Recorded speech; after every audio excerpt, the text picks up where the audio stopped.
das war ja die erste Fragestellung, die überhaupt im Raum stand, Identität und Vollständigkeit, und ist ja schon von allein Oberstaatsanwalt Fritzen einiges gesagt worden.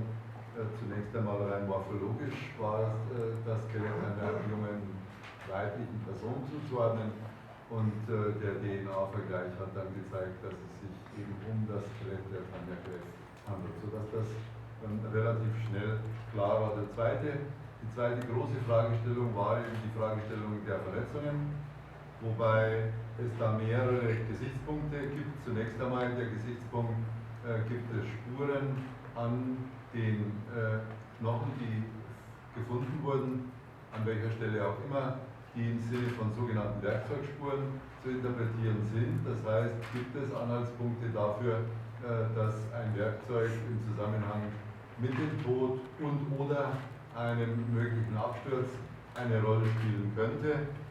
Das war insofern nicht ganz einfach, weil Sie sich vorstellen können, dass wenn menschliche Knochen an einer Stelle längere Zeit liegen und dort Vegetation ist, dann diese Knochen auch durch die Vegetation und die Witterungsbedingungen oberflächliche Schäden aufweisen, die es zu analysieren gilt. Aber insgesamt kann ich sagen, dass wir Werkzeugspuren irgendwelcher Art, egal um welches Werkzeug oder welches Werkzeug man sich vorstellen könnte, hier nicht nachweisen konnten.